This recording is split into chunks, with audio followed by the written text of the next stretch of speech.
Mr. Jeremy Corbyn. Thank you, Mr. Speaker.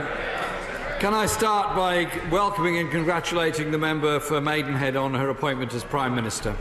I wish her well in that position, and I'm glad that her election was quick and short. Can I also commend her... It's all right, I'm looking at you. Can I also commend the remarks that she made about the horrific events in Nice? Absolutely horrific what happened, those innocent people that lost their lives, and one hopes that this is not going to be repeated elsewhere. I was pleased that she mentioned the situation in Turkey, and I support her call for calm and restraint on all sides in Turkey. After the attempted coup, I called a number of friends in Istanbul and Ankara and asked them what was going on. The older ones there felt it was like a repeat of the 1980 coup, and they were horrified that bombs were falling just near the Turkish parliament. Can we please not return to a Europe of military coups and dictatorships, which is what was still pertaining at that time? So I endorse the Prime Minister's comments in that respect. And I would like to pay tribute to the Foreign Office staff who helped British citizens both in France and, of course, in Turkey who were caught up with the recent events. The motion today, Mr. Speaker, is one of enormous importance to this country and indeed to the wider world. There's nothing particularly new in this motion. The principle on nuclear weapons was debated in 2007, but I think this is an opportunity to scrutinise what the government is doing. The funds involved in Trident renewal are massive, and we must, I think, also consider the complex, both moral and strategic issues of our country possessing weapons of mass destruction. There's also the question of its utility. Do these weapons of mass destruction, for that is what they are, act as a deterrent to the threats we face, and is that deterrent credible? The motion, Mr. Speaker, says nothing of the costs involved, which are ballooning ever upwards. In 2006, the Ministry of Defence estimated that construction costs would be $20 billion. But by last year, that had become 50% higher at $31 billion, with another $10 billion added as a contingency fund. The very respected member for Reigate has estimated the cost at $167 billion, though it is understood that delays may have added to those credible figures since that estimates were made. I've seen some estimates as high as over $200 billion for the replacement and the replacement and, of course, the running costs. Yes, of course, give way. For giving way, on the subject of costs, isn't it true the key cost here is the one we remember every Remembrance Sunday, which is the millions of lives we lost in 2 world wars? And would he care to estimate the millions of lives that would have been lost in a third conventional war, which was avoided before 1989 because of the nuclear deterrent? We all remember those that lost their lives on Remembrance Sunday and all the other times. That is the price of war.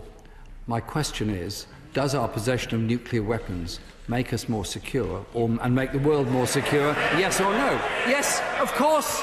Of course there is a debate about that. That is what a democratic parliament does, has a debate about these issues. And I'm putting forward a point of view that the honourable member may not agree with, but I'm sure he's going to listen to it with great respect, as he always does. So can the... Yes? The Labour leader has shown to us in the past that his domestic solution to domestic security threats has been to parley with a provisional IRA. What is his opportunity? What is his tactic now in how he will deal with a real threat to all of the people of this nation?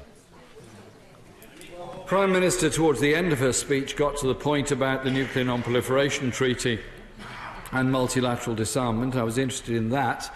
Surely we should start from that basis that we want and are determined to bring about a nuclear-free world. There are 6-party talks going on with North Korea. China is a major economic provider for North Korea. I would have thought the relationship with China and North Korea is perhaps the key to a way forward in that respect. I'll give way one more time for over there. How would the right honourable gentleman persuade my thousands of Korean constituents that it is a good idea to disarm unilaterally while their families and friends living in our ally, South Korea, face a constant nuclear deterrent from a belligerent regime over their northern border? Well, I too have Korean constituents, as do many of us, and we welcome their work and their participation in our society. The point I was making was that the six-party talks are a very important way forward of bringing about a peace treaty on the Korean Peninsula. That surely is in the interests of everybody to achieve. Not easy, I fully understand that, but nevertheless something we should be trying to do. So I'd be grateful if the Prime Minister or the Secretary of State for Defence, when he replies, would let us know the government's estimate of the total lifetime cost of what we're being asked to endorse today. No, it's hardly surprising that in May 2009 there was, Mr. Speaker, a very intense debate going on in the then shadow cabinet about going for a less expensive upgrade by converting to air-launched missiles. And the Right Honourable Member for Mid Sussex said at the time, the arguments have not yet been had in public in nearly an adequate enough way to warrant the spending of this nation's treasure on the scale that will be required. 7 years later, perhaps we're in the same situation.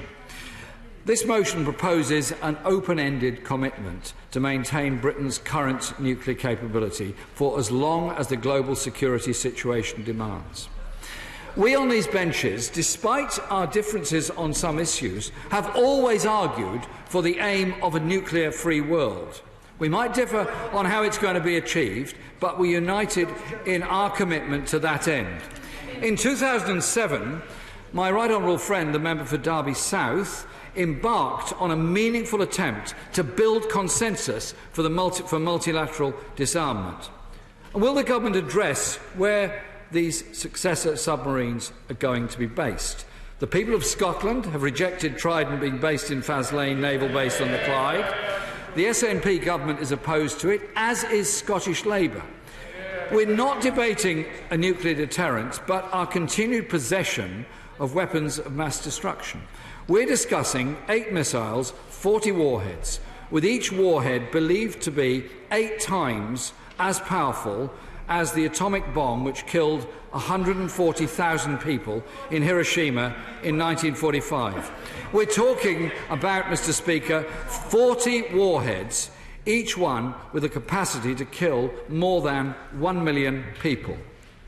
What is the threat that we are facing that over 1 million people's deaths actually deters? It's not from the so-called Islamic State. Their poisonous death cult glories in killing as many people as possible, as we've seen brutally in Syria to East Africa, from France to Turkey. It hasn't deterred our ally, Saudi Arabia, from committing dreadful acts in the Yemen.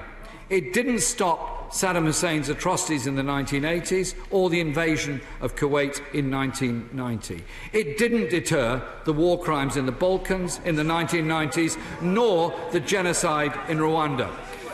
Mr. Speaker, I make it clear today that I would not take a decision that kills millions of innocent people. I do not believe the threat of mass murder is a legitimate way to go about dealing with international relations.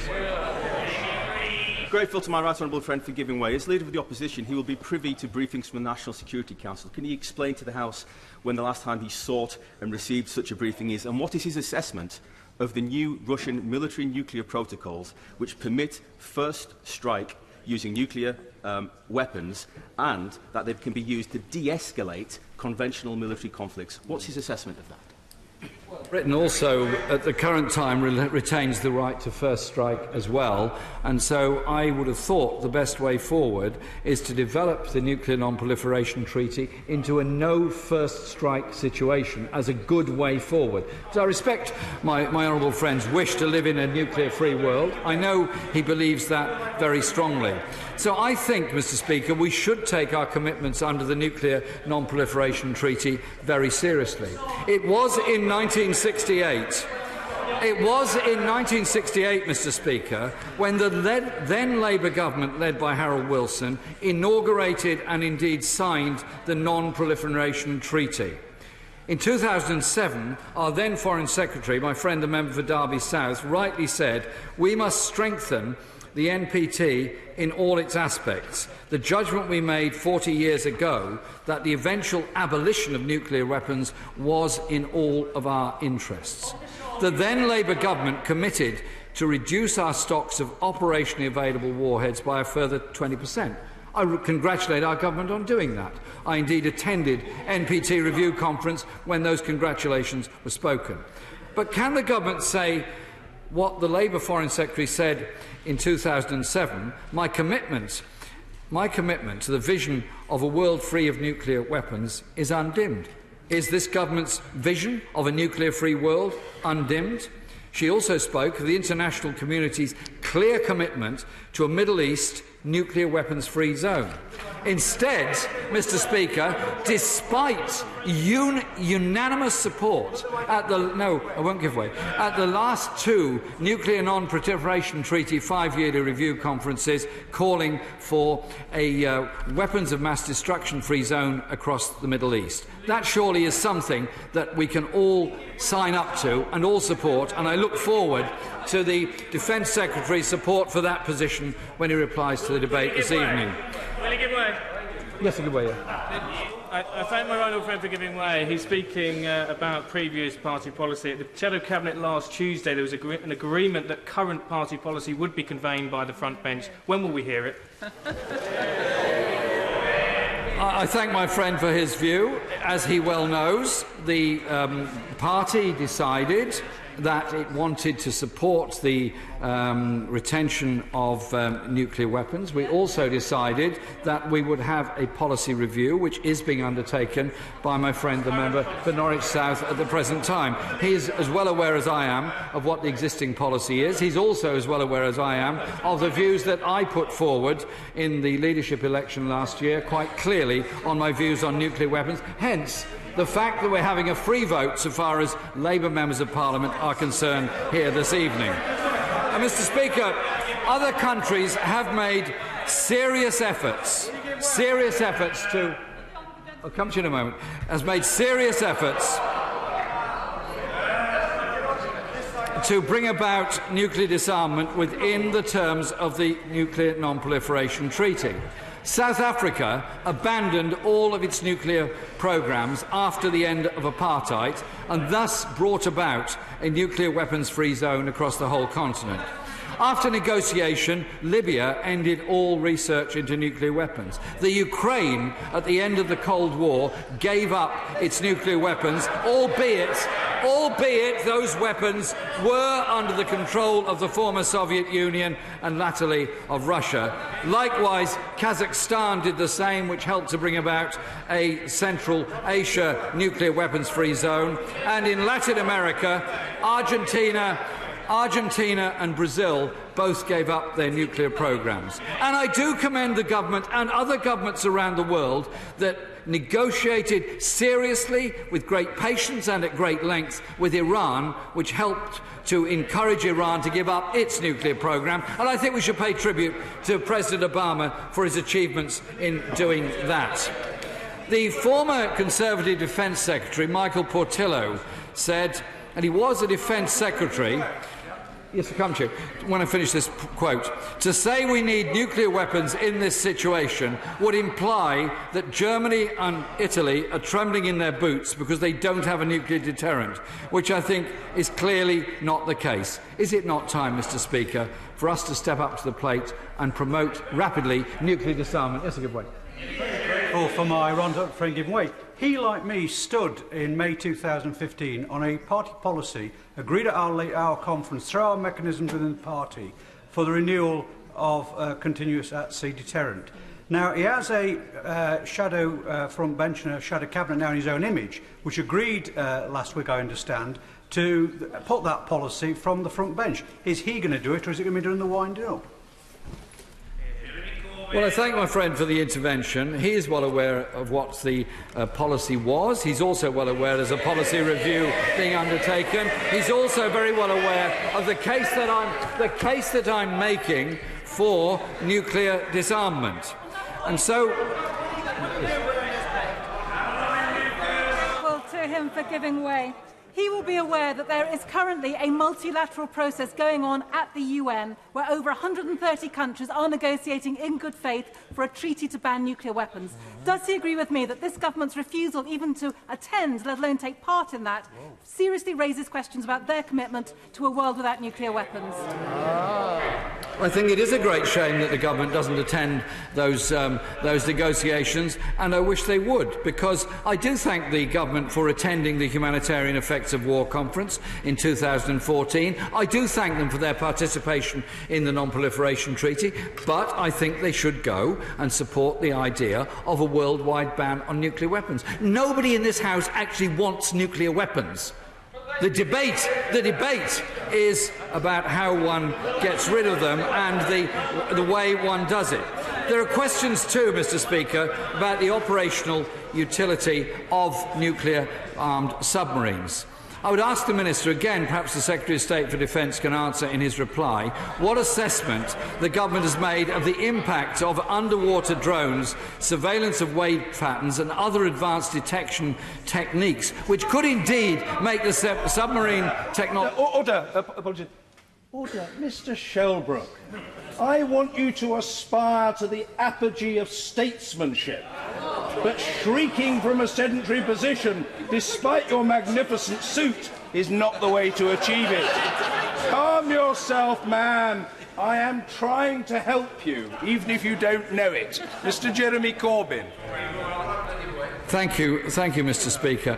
And so, can the Prime Minister confirm whether the UK will back the proposed nuclear weapons ban treaty, which I understand will be put before the UN General Assembly in September, probably before we return to the House after the summer recess? I think that's an important point. Yes, OK. It's all right, then, Mr. I thank the Right Honourable Member for giving way. We can agree on this, that nuclear weapons are truly the most repugnant weapons that have ever been invented by man. But the key is invented. We cannot disinvent them, but we can control them, and this is what this is all about, controlling nuclear weapons. If this is all about controlling them, then perhaps we should think for a moment of the obligations we have signed up to as a nation by signing the Nuclear Non-Proliferation Treaty, Article 6 of which says the declared nuclear weapon states, of which we are one, must take steps towards disarmament, and others must not acquire nuclear weapons. It hasn't been an easy passage, but the NPT has helped to reduce the level of nuclear weapons around the world. Yes, I do give way. Very grateful, honourable gentleman, for giving way. I'm absolutely stunned to hear the argument made to the opposite side by the Tory benches there, that you cannot disinvent. That is the argument you could employ for chemical weapons and biological weapons. That is the argument they are using for nuclear weapons today. Well, the member is absolutely right, because we have achieved the Chemical Weapons Convention, we have achieved a ban on cluster weapons, we have achieved some other things around the world by serious long-term negotiation. There is obviously the question... Yes, of course, yes, sorry. I thank my honourable friend for giving way. My honourable friend is very fond of telling us all that party conference is sovereign when it comes to party policy. Last year, party conference voted overwhelmingly in favour of maintenance of the nuclear deterrent. Yeah. So why aren't we hearing a defence of the government's motion from the dispatch box now? Yeah. Party policy is also to review our policies. That is why we have reviews. And what I would also say is that we have to look at the issues of employment, the issues of investment, and the necessity, I think, of having government intervention through a defence diversification agency, as we had under the previous Labour government, to support industries that have become over-reliant on defence contracts and therefore wish to move into other contracts and other work as well. The Prime Minister mentioned the Unite Policy Conference last week, which I also attended that conference, and Unite, the union, as do other unions, have members working in all sectors of high-tech manufacturing, which of course includes the defence sector, which of course includes the development of both the submarines and the warheads and the nuclear reactors that go into the submarines. Their policy conference, Unite's that is, endorsed its previous position, which is opposed to Trident but wants a government in place with a proper diversification agency. The union has been thinking these things through, and thinking these things through on a way of maintaining jobs within that sector, the very high skills jobs that are there. Our defence review is being undertaken by my friend, the member for Norwich South, and I also pay tribute to the excellent work done by my friend, the member for Islington South and Finsbury, in undertaking that review. Mr. Speaker, whatever people's views... All right. Order. I think the right honourable gentleman has signalled an intention to take an intervention. Just before order. I just make the point that there's a lot of noise, but at the last reckoning... Order. I don't require... Order. Order. I'll tell the honourable gentleman what the position is, and he'll take it whether he likes it or not. 53 members wish to speak in this debate, and I want to accommodate members, and I ask members to take account of that to help each other. That's all. Caroline Flint. Thank you, Mr. Speaker. Could I ask my right honourable friend? In the last Labour government, because of our stand on supporting non-proliferation, as a nuclear deterrent country, we were able to influence the reduction of many nuclear warheads around the world.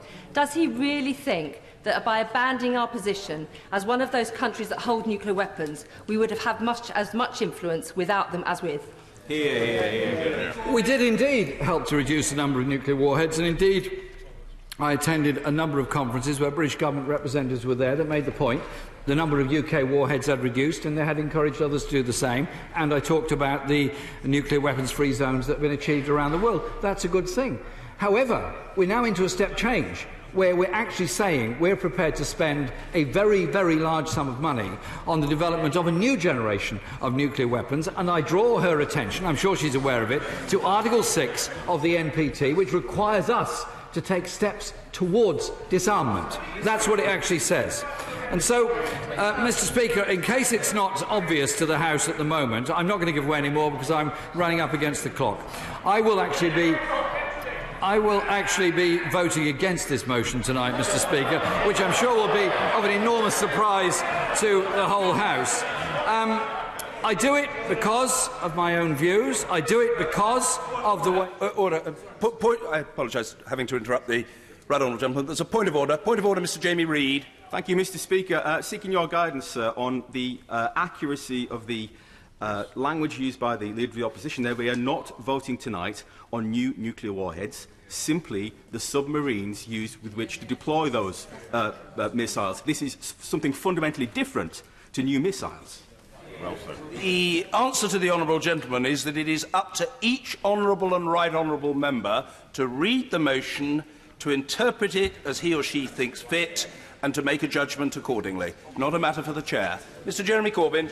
The issue, of course, is the submarines, but also the new weapons that will have to go into those submarines as and when they've been built, if they're built. I just think we should pause for a moment, Mr. Speaker, and think of the indiscriminate nature of what nuclear weapons do and the catastrophic effects of their use anywhere.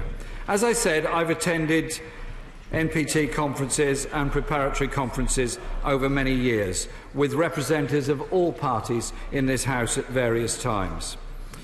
And I was very pleased when the last government, the coalition government, finally, if slightly reluctantly, accepted the invitation to take part in the Humanitarian Effects of War conference in Vienna in 2014. Anyone who attended that, who heard from British nuclear test veterans, Pacific Islanders or civilians in Russia or the United States who've suffered the effects of nuclear explosions cannot be totally dispassionate about the effects of the use of nuclear weapons. It is an indiscriminate weapon of mass destruction. Many colleagues across the House will vote for weapons tonight because they believe they do serve a useful military purpose. But for those who believe in multilateral disarmament, I ask, is this not an unwise motion by the government, which gives no answers on costs and no answers on disarmament? For those of us who believe in aiming for a nuclear-free world, for those people who are deeply concerned about the spiralling costs, this motion has huge questions to answer, which I believe has failed to address in this debate. If we want a nuclear weapons-free world, this is an opportunity when we can start down that road and try and bring others with us, as has been achieved to some extent over the past few decades. Surely, Mr. Speaker, it's an effort we should try and make, rather than go down the road the government is suggesting for us this evening.